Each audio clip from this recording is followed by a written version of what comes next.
Tapi waktu kita colok, kita plug in, dari mulai komputer, mau ngecas handphone, mau nyalain hair dryer, ya, itu semuanya bisa nyala. Dengan catatan MCB-nya cukup gitu ya. Bagi Bapak Ibu Saudara di sini, artinya apa? Bukan ukurannya, bukan warnanya, bukan bentuknya, tapi yang membuat dia powerful adalah karena koneksinya, karena dia terhubung. Terhubung kepada apa? Terhubung kepada power plant sebenarnya. Jadi karena listrik di rumah kita itu terhubung dengan power plant, apapun yang kita perlukan waktu kita tancap di sana, waktu kita pasang, dia akan memberikan power yang kita butuhkan untuk menjalankan peralatan kita. Di dalam kehidupan kita sebagai orang percaya, hari ini saya mau mengajak kita merenungkan bersama-sama tentang kekudusan. Yang kita udah belajar selama 4 minggu, ini minggu yang kelima, kita belajar tentang kekudusan. Bahwa sewaktu kita dikuduskan di dalam Tuhan, kita set apart, kita sebenarnya terkoneksi kepada sesuatu yang besar. Sesuatu yang jauh lebih besar dari apa yang bisa kita pikirkan atau bayangkan. Kalau saudara pikir doa kita mungkin sederhana, doa kita mungkin pendek, doa kita mungkin kayaknya mungkin gak sempat doa panjang gitu ya. Tetapi it doesn't matter. Yang terpenting adalah kepada siapa itu terkoneksi. Karena itu terkoneksi pada Tuhan, sumber kehidupan, sumber alam semesta yang kita bisa bayangkan. Jadi hari ini saya mau mengajak kita untuk sama-sama belajar dari kebenaran firman Tuhan. Bahwa dia Tuhan yang sudah membawa kita begitu dekat. Dan sehingga kita bisa terkoneksi. Amin. Jadi judulnya hari ini, Living in the Presence. Bukan present maksudnya hari ini ya. Living in the present. Hidup di dalam hadirat Tuhan. Itulah panggilan kita sebagai orang percaya. Perjalanan kita yang kita lewati setiap hari di dalam kehidupan kita. Selama 5 minggu yang lalu kita belajar apa artinya kekudusan, bagaimana kita dipulihkan, bagaimana kita kehilangan kekudusan Allah, bagaimana Tuhan menunjukkan kepada kita dan dia mau memulihkan bagi kita kekudusan yang dia ingin kita miliki. Saya akan mengajak kita bangkit berdiri, kita akan membaca dari Kolose 1 ayat 19 sampai 23. Mungkin saya boleh minta tolong dibantu putar slide-nya selama pembacaan Alkitab. Saya akan baca ayat yang ganjil, nanti saudara membaca ayat yang genap ya. Oke. Kolose 1 ayat 19. Karena seluruh kepenuhan Allah berkenan diam di dalam dia. Dan oleh dialah berdamaikan segala sesuatu dengan dirinya, baik yang ada di bumi maupun yang ada di surga. Sesudah ia mengadakan pendamaian oleh darah salib Kristus. Juga kamu yang dahulu hidup dari Allah dan ya jauh dari Allah dan yang memusuhinya dalam hati dan pikiran seperti yang nyata dari perbuatanmu yang jahat. Sekarang diperdamaikannya dalam tubuh jasmani Kristus oleh kematiannya untuk menempatkan kamu kudus dan tak bercela dan tak bercacat di hadapan. Sebab itu kamu harus bertekun dalam iman, tetap teguh dan tidak bergoncang, dan jangan mau digeser dari pengharapan Injil yang telah kamu dengar dan yang telah dikabarkan di seluruh alam di bawah langit, dan yang aku ini, Paulus, telah menjadi pelayannya. Mari kita berdoa. Bapa, di dalam nama Tuhan Yesus kami berdoa biar firman-Mu berbicara ke dalam hati kami, Tuhan. Kami hidup berjalan di dalam hadirat-Mu setiap hari dalam kehidupan kami. Terima kasih Bapak di dalam nama Tuhan Yesus, dan semua yang percaya berkata, amin. Silahkan duduk Bapak Ibu Saudara yang terkasih. Jadi berbicara tentang apa yang kita baca tadi, saya akan bagikan sedikit just a flow yang akan kita lewati sama-sama. Bagaimana the work and the persons of Christ, pekerjaan dan karya Kristus di dalam kehidupan kita yang membuat kita bisa berada dalam hadirat Allah. Dan di sini Rasul Paulus mengatakan keadaan kamu dulu dan sekarang. Jadi ada satu kontras yang terjadi di dalam keadaan yang lama dan keadaan yang kita miliki di dalam Kristus. Kemudian kita akan menutup dengan bagaimana kita bisa menghidupi kekudusan yang Tuhan sudah berikan bagi kita. How holiness we can live out the holiness that God want us to have. Oke. Jadi dikatakan di Kolose 1 ini sebuah pembukaan dari surat Rasul Paulus kepada jemaat di Kolose. Saya kasih background-nya dikit. Jadi surat Kolose itu ditulis di dalam salah satu perjalanan Paulus di penjara karena dia akan diadili di Roma gitu ya. Di dalam perjalanan di penjara itu dia menulis surat yang jemaat di Kolose bukan Rasul Paulus yang merintis sebenarnya, yang dirintis oleh Epapras. Epapras itu salah satu orang yang mendengar berita Injil karena Paulus, lalu dia pergi memberitakan Injil di Kolose. Dan dari Epapras ini lahirlah jemaat di Kolose, gitu ya. Dan jemaat di Kolose itu sebagian besar itu non-Jewish, jadi Gentiles, jadi yang Kristen tapi bukan dari latar belakang Yahudi. Jadi mereka dari latar belakang penyembahan berhala, dari latar belakang ya mungkin barbarik dan sebagainya. Jadi sama sekali bukan Yahudi. Ada Yahudi tetapi mostly predominantly bukan Yahudi.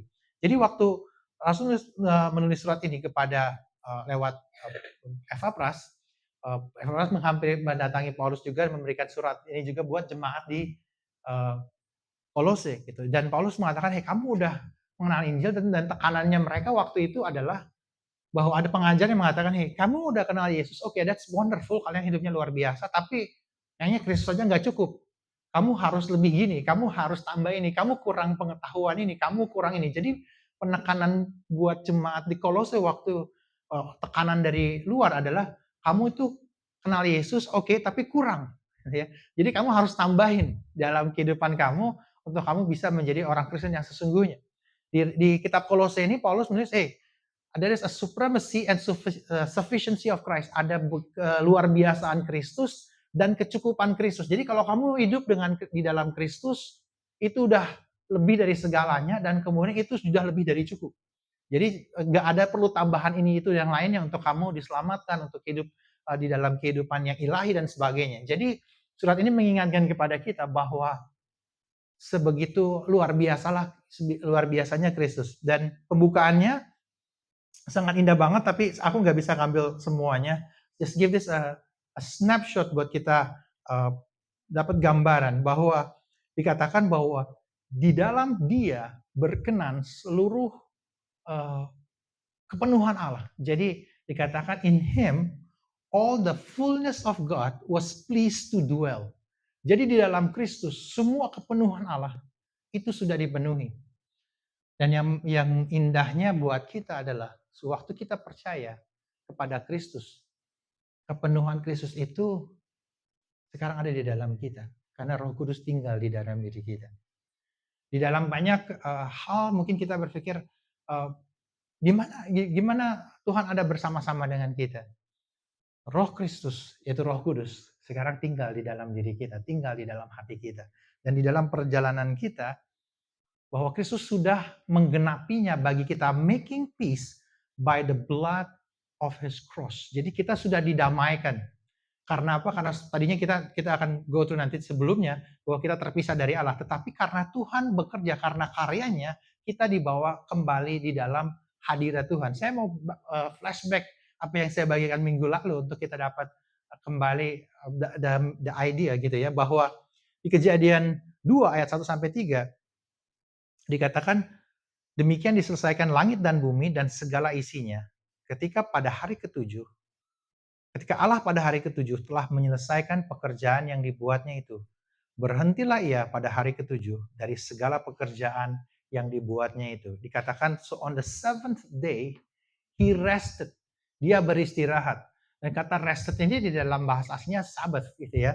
Dan banyak waktu saya baca bolak-balik, ada satu yang menarik bahwa on the seventh day itu tidak dibilang jadilah petang, jadilah pagi. Karena hari pertama sampai hari ke-6 itu jadilah petang, jadilah pagi. Artinya ada akhir untuk hari pertama, hari kedua, tapi hari ke-7 itu it's just happen like that and then sepertinya nggak ended gitu ya. Jadi kalau ditanya gimana kita observe Sabatnya nggak pernah berakhir di Kejadian. Lalu Allah memberkati hari ke-7 itu dan menguduskannya. He set it apart. Pada hari itulah dia berhenti dari segala pekerjaan penciptaan yang telah dibuatnya itu. Dia bless the seventh day, dia made it holy, and dia rested from all the work he is creating. Dan dari view of the ancient people, kata rested itu waktu kita bicara beristirahat, itu berbicara bukan kita udah kecapean terus kita istirahat ya. They understand it bahwa when it come to God, God rest in His temple, God rest in His throne. Kalau when King rest in His throne, jadi artinya resting berbicara bahwa Dia itu memerintah, Dia itu berkuasa. Dan yang menariknya buat kita bahwa apa yang Yesus lakukan bagi kita adalah sekarang kita punya waktu, kesempatan untuk rest in God. Artinya kita punya kesempatan dibawa masuk di dalam resting ini. Yang di Ibrani kita baca minggu lalu. Tapi I want to highlight di sini bahwa Tuhan panggil kita to rest means to approach Him in His throne, in His grace daily. Jadi kalau kita baca di Perjanjian Baru, the whole context of what it mean to enter the rest itu adalah bahwa kita itu sebagai orang percaya tempatnya di mana di dalam hadirat Tuhan. So that's the throne, the grace yang Tuhan mau kita ada. Jadi waktu di Kolose tadi dikatakan bahwa dia sudah lakukan itu, semua kepenuhannya sudah terjadi, sudah komplit. Sekarang kita bisa masuk ke dalam hadirat Tuhan. Kita bisa punya hubungan bersama Dia di dalam kehidupan kita. Nah, kehidupan kita yang dahulu, jadi so that's the idea of what is the work and the persons of Christ has done for us. Kita sekarang bisa masuk ke dalam tahta kasih karunia, dalam resting, dalam tuntunan Tuhan, dalam penguasaannya Tuhan setiap hari dalam kehidupan kita. Karena tanpa Kristus kita nggak akan bisa masuk, ya. Karena dibilang kamu dulu alienated itu terpisah jauh. Bukan di sini bermakna dua hal. Buat orang-orang di Kolose yang which is mostly non-Jewish gitu ya. Wah, kami itu alienated. Kami itu nggak ada hubungannya sama orang Yahudi kan, nggak ada janji Tuhan, nggak hidupnya sama sekali nggak nyembah Tuhan. Kami itu terpisah. Tapi bukan cuma terpisah dalam hal ini sebagai orang non-Jewish, tapi Rasul Paulus mengatakan, hey, kamu tuh terpisah dari Allah di dalam banyak hal, dalam cara berpikir, dalam tindakan. Alienated juga hostile in mind. Hostile itu jadi kayak bukan cuma secara pasif, tapi secara aktif itu memberontak sama Tuhan. Aku tuh pokoknya nggak hidup kamu nggak sesuai dengan kehendak Tuhan. Jadi ada sebuah kontras yang Paulus katakan, itulah kita sebenarnya di luar Tuhan. Kita mungkin bisa melakukan hal yang baik dalam kehidupan kita, melakukan pekerjaan-pekerjaan baik, tetapi jauh di dalam hati kita sebenarnya kita punya motivasi-motivasi yang tidak sesuai dengan keinginan Tuhan dan sebagainya. Jadi di ayat ini Paulus mengatakan bahwa ada satu kontras kehidupan kita yang lama itu kayak gitu. Tetapi Paulus mengatakan bukan berhenti di situ. That's who you are, who you were in the past. Now what I want is not look to that, not live to that, bukan balik lagi ke situ, tetapi I want you to look at who you are now in Christ. Jadi dikatakan bahwa kamu itu di dalam Kristus sudah dikuduskan, sudah di set apart karena karya Kristus, karena pribadinya Kristus di dalam kehidupan kamu. Kemudian dikatakan you are blameless, tidak bercacat. Di sini istilah yang dipakai adalah istilah sewaktu kalau di dalam ritual seremonial orang Israel untuk mempersembahkan hewan persembahan dan sebagainya itu dipilih yang blameless ya. Jadi nggak bisa kayak, aduh ini yang sapi yang kayaknya nggak gemuk-gemuk, nggak laku, udahlah buat persembahan itu nggak bisa. Ini sapi kayaknya nih kayaknya kalau ini bentuknya nggak oke atau misalnya yang nggak sempurna ya udah kita daripada dijual nggak laku jadi buat persembahan itu nggak bisa. They has to find yang all completely blameless.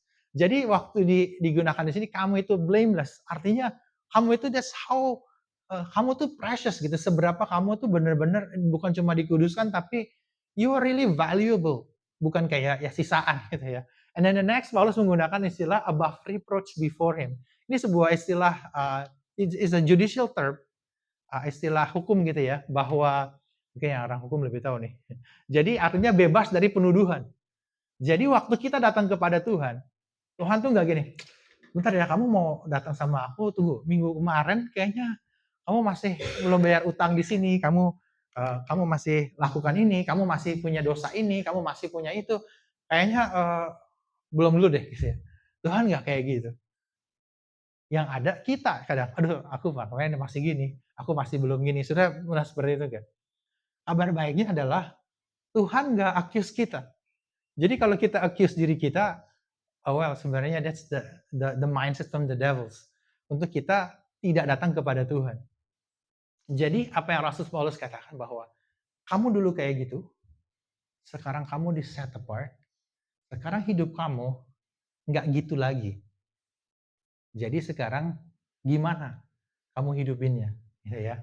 Nah ini yang kita mau go through sama-sama. Di Roma 8 ayat 1 dan 2 dikatakan sebab apa?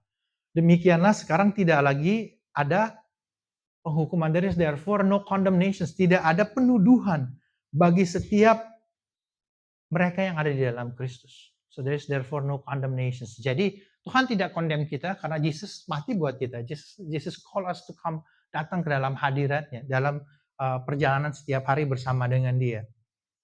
Makanya Rasul Paulus bilang, oke, Yesus sudah lakuin sesuatu buat kamu.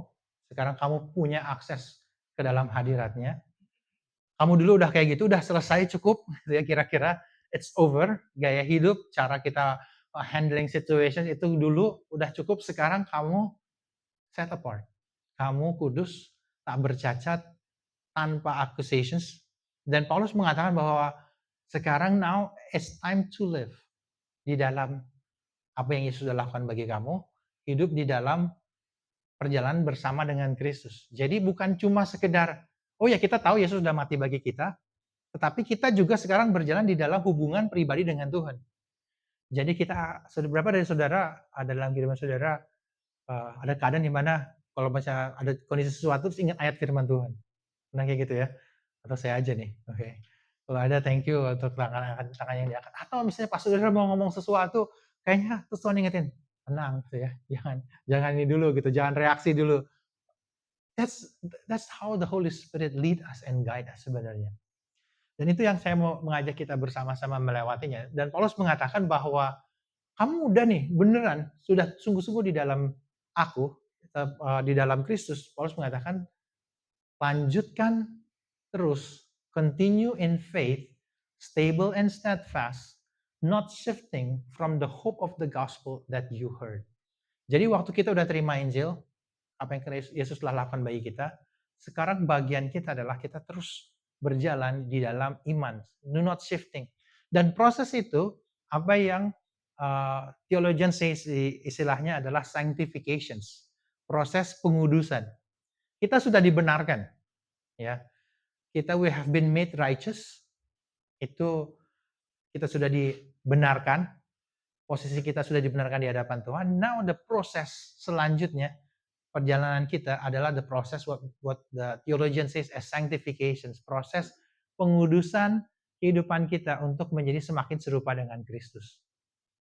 Dan ini yang saya mau mengajak kita sama-sama how we look at the holiness yang kita punya di dalam Tuhan adalah kembali lagi kita bisa punya akses di dalam hubungan sama Tuhan. Dan itu yang kita mau belajar sama-sama hari ini in terms of applications. Jadi holiness should be lived. Jadi kekudusan itu harus dihidupin. Sekali lagi kekudusan itu bicara hubungan kita sama Tuhan. Kita jalanin. Bukan semata-mata oh kita hidup di dunia kayak gini. Yes, that's one of the things. Tapi lebih dari itu adalah bagaimana kita berjalan sama Tuhan di dalam bisnis kita, di dalam pekerjaan kita, di dalam apapun yang kita lakukan, di kuliahan kita mungkin, bagaimana kita menjalankan ujian kita mungkin lagi kalau teman-teman yang mahasiswa sini yang ngerjain tugas gitu ya. Ada banyak cara untuk kita menghidupi kehidupan kita, tetapi yang Tuhan panggil untuk kita lakukan adalah hidup di dalam kekudusannya, di dalam hubungan bersama dengan Dia. Yang pertama, Tuhan ingetin bahwa the holiness itu happen di dalam interactions, not isolations.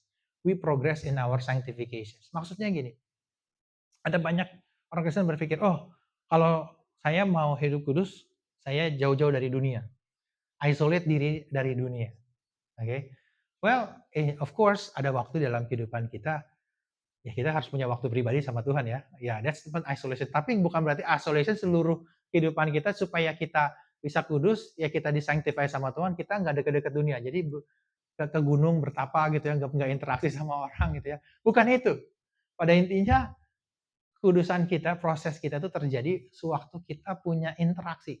Pertama interaksi sama Tuhan, karena Dia ngingetin kita. Yesus nuntun kita. Yesus membawa kita hari demi hari dalam keputusan kita. Yang kedua, kita perlu berada dalam interactions adalah karena Tuhan pakai keadaan-keadaan dalam kehidupan kita yang sepertinya susah gitu ya. Saudara mungkin ada saya ada ngobrol sama orang, "Aduh saya kayaknya Kak ini teman di kantor yang ini kayaknya susah banget," kayaknya gitu ya. Kayaknya kalau doain dia bertobat kayaknya duh bingung banget nih gitu ya. Kayaknya di surga juga nggak ada tempat buat dia. Ada yang bilang kayak gitu sama saya. "Kenapa emang?" "Wah susah banget," gitu. Saya udah kayaknya nggak sabar banget gitu. Terus saya bilang, "That's the part." Tuhan kalau kita berdoa seringkali kalau doa itu, "Tuhan saya mau kesabaran," gitu ya. Eee, kan dikasihnya nggak langsung tiba-tiba sabar gitu ya. Eee, kita ketemu orang yang membuat kita kayaknya nggak buat kita bisa nggak sabar. Kita ngadepin situasi-situasi kayaknya kita pengen Tuhan, saya perlu belajar untuk, generous misalnya. Tapi Tuhan bawa kita dalam situasi-situasi di mana kita nggak punya banyak, tapi Tuhan kasih kita opportunity untuk menabur, untuk memberi. Sudah pernah situasi-situasi seperti itu? That's how sebenarnya Tuhan menuntun kita semakin bertumbuh di dalam kekudusan kehidupan kita, bukan kita mengisolasi diri kita dari dunia, tapi sewaktu kita berinteraksi. Dan makanya kalau ditanya definisi buat kita pemuritan itu hubungan kan, hubungan sama Tuhan, hubungan sama satu sama lain, hubungan dengan orang yang terhilang. Interaksi kita dengan saudara seiman kita mengingatkan kita satu sama lain, gitu ya. Kalau saudara saya kadang, aduh kayaknya semangat banget nih, kayaknya challenging banget. Ya kadang saya bisa nelpon aja, nelpon, ya saudara, jemaat, teman gitu, kita ngobrol, kita sharing, kita bisa doa sama-sama.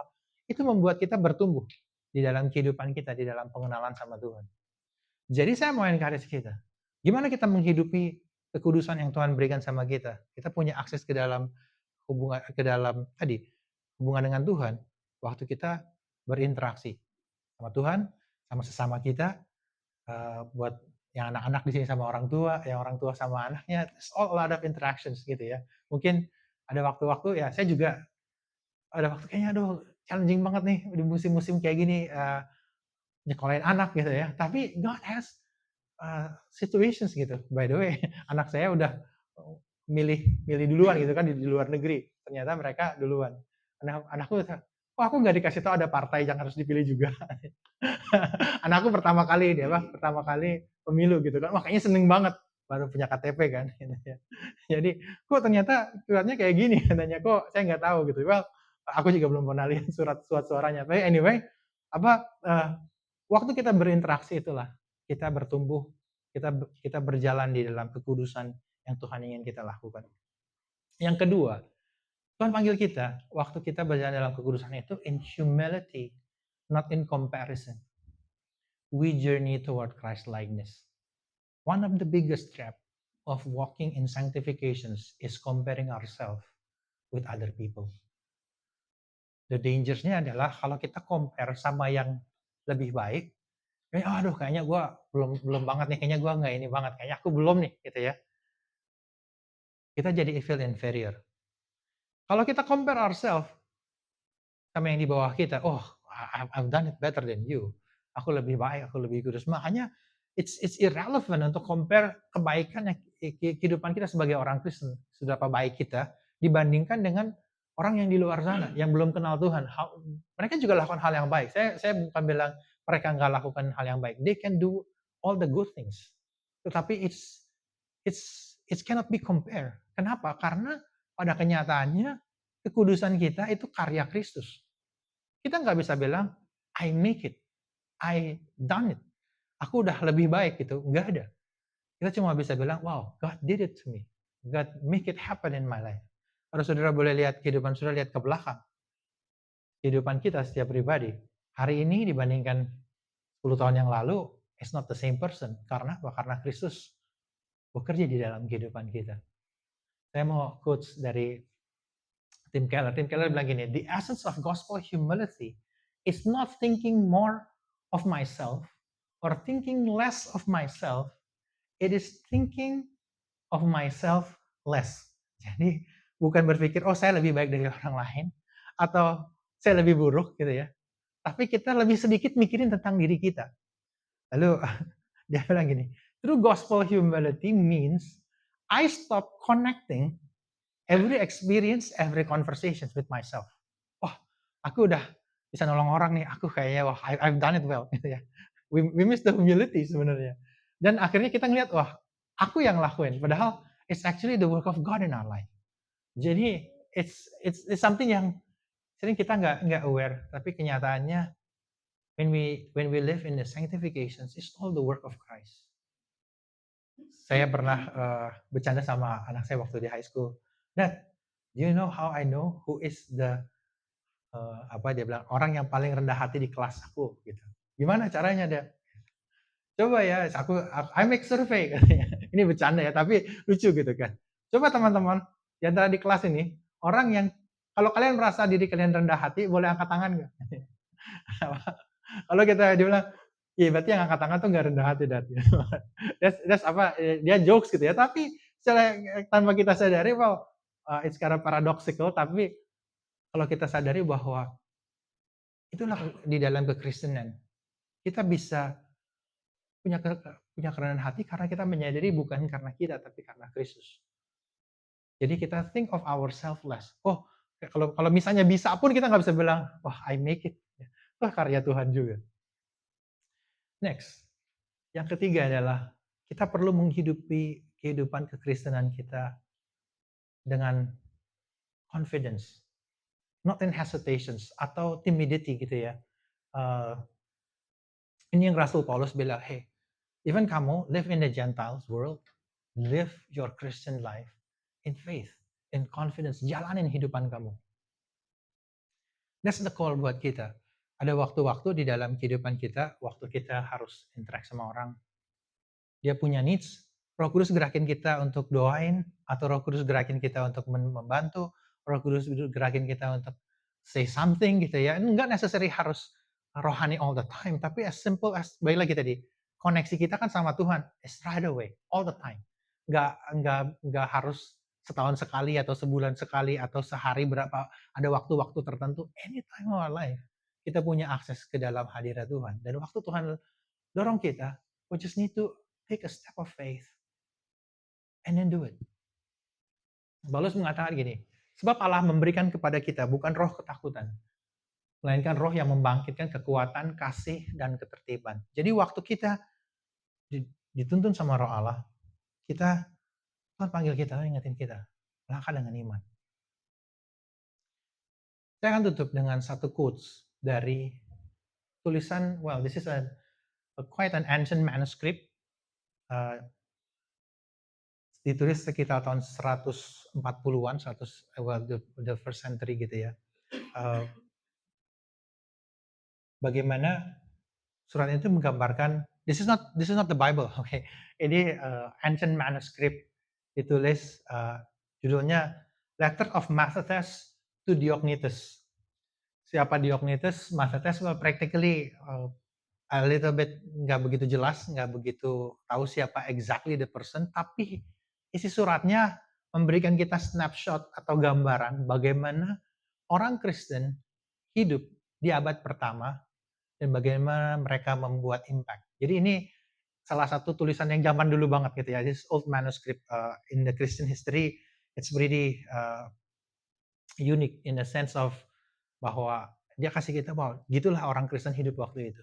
Jadi dia bilang gini, ini Letter to Diognetus chapter 5-nya gitu ya. Ada banyak chapter tapi I just want to get the sum yang membuat kita kasih gambaran.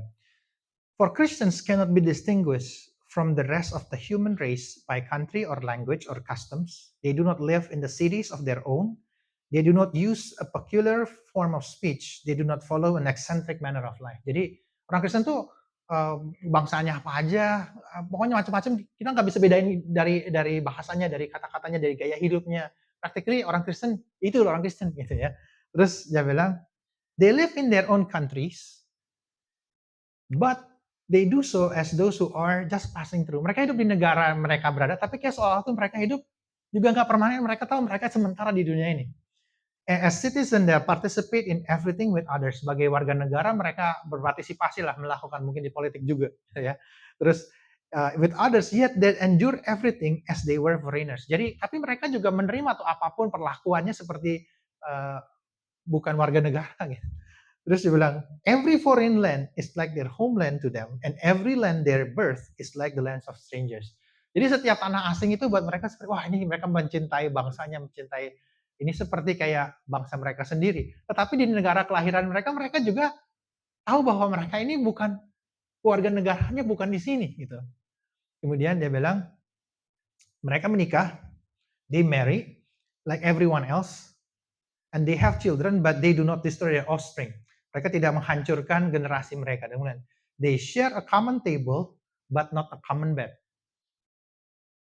And then, they exist in the flesh, but they do not live by the flesh. They pass their days on earth, but they are citizens of heaven. They obey the prescribed laws, and all the while surpassing the laws by their lives. Jadi, mereka hidup dalam daging, tapi nggak hidup dalam kedagingan. Dan mereka mentaati hukum, bahkan melampaui apa yang tertulis di hukum, gitu, dengan gaya hidup mereka. And then they love all men and are persecuted by all. Mereka mengasihi semua orang, tapi justru mereka dianiaya oleh semua orang. They are known and unknown and condemned. Mereka nggak dikenal, tapi mereka dihujat gitu ya. They are put to death and restored to life. Mereka mati dibangkitkan lagi. I don't know, mungkin ada benar-benar di waktu itu yang benar-benar bangkit kembali. They are poor, yet make many rich. They lack everything, yet overflow with everything. Mereka di dalam kehidupan, di dalam banyak hal melimpah, dalam segala sesuatu mereka memberi. That's the life of the believer at that time. Mereka hidupin kekristenannya as it is di dunia. That's the call for us. Tuhan panggil kita untuk menghidupi kehidupan kekristenan kita di kantor kita. Ya, kantor di mana kita bekerja, seperti the first secretary bilang, ya ini kantor kita, kita mencintai orang-orang di sana, tapi hati kita tidak berpaut kepada uang, kepada apapun, atau posisi jabatan lebih dari hati kita kepada Kristus. It's something yang saya mengajak kita to live out our holiness, the privilege to enter the presence of God, to connect with God every day of our life. When we make decisions, waktu kita bikin keputusan, tempat kerjaan kita, datangin Tuhan, akses sama Tuhan, pray, as simple as that. Izinkan Dia menuntun kita, membawa kita. Mungkin kita di waktu kerjaan kayaknya stres banget, kita punya tekanan banget, kita kayaknya bisa, I don't know, berapa dari saudara mungkin saya tahu kita beberapa yang kerja di korporasi, tekanan sampai di meeting pun kita bisa meledak gitu ya, who knows gitu kan.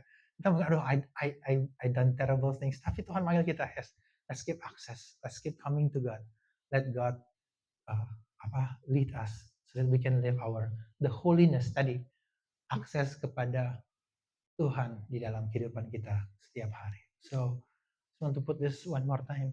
Kita sadar bahwa karena karya Kristus kita punya akses dan kita perlu menjalani kehidupan kita di dalam interaksi dengan satu sama lain. Tuhan memanggil kita untuk melakukannya di dalam kerendahan hati kita. We are not better than other people. Kita nggak worse than other people. Dan it's better itu kita nggak mikirin diri kita kebanyakan gitu ya. Yang ketiga, let's do it in confidence. God change our community, God change our cultures, because God is the beautiful, mighty God yang hidup di tengah-tengah kita. Mari kita bangkit berdiri.